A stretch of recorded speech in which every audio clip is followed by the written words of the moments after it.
La parole est à présent à monsieur Pierre Ouzoulias du groupe communiste pour 4 minutes.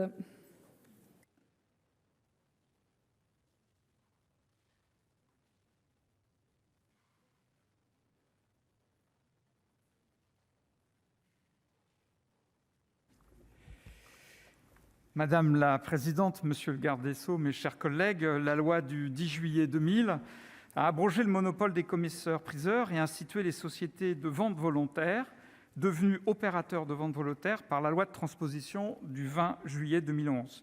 Cette dernière loi a aussi considérablement réformé l'activité de courtage aux enchères en la dotant d'un conseil des ventes volontaires de meubles. Le commissaire-priseur est de moins en moins un officier ministériel chargé par l'État d'une mission de service public. Il convient donc de nous demander si ces ventes volontaires doivent néanmoins continuer d'être encadrées par la puissance publique. Autrement dit, la fin d'une profession réglementée impose-t-elle la libéralisation du secteur économique qu'elle animait ? Il faut reconnaître que, depuis la loi du 10 juillet 2000, le marché de l'art s'est profondément transformé, mais dans un sens qui était prévisible. 3 grandes maisons de vente s'approprient aujourd'hui plus de la moitié du volume des ventes et les anciennes maisons françaises ont toujours plus de difficultés à résister à cette concentration qui peut demain les emporter. La présente proposition de loi, déposée par notre collègue la sénatrice Catherine Morin-Desailly, s'inspire des rapports et des évaluations suscités par ces évolutions très rapides et par la perte d'influence de la place de Paris. Elle s'attache principalement à corriger le mode de fonctionnement, les attributions du Conseil des ventes volontaires. Ces mesures techniques vont dans le bon sens et renforcent quelque peu l'encadrement de cette activité. Néanmoins, notre collègue, la sénatrice Catherine Morin-Desailly, souhaite que ce Conseil des ventes volontaires rénové soit, je la cite, « au service d'une profession portant un niveau élevé d'exigence, de probité et d'expertise ». Je partage totalement son ambition.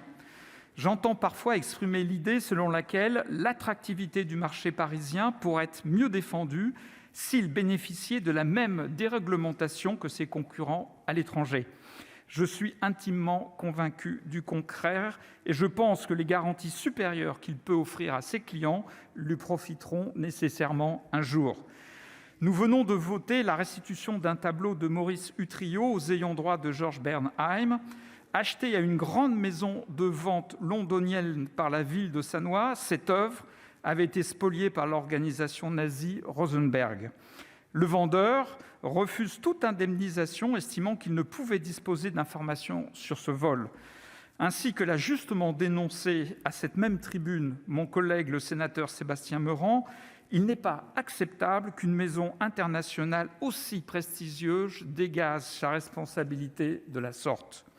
L'an passé, le bureau parisien de la plus grande société de vente aux enchères dont le siège est à Londres a dispersé 60 œuvres d'Afrique et d'Océanie de la collection Michel Pyrénées pour 66 millions d'euros.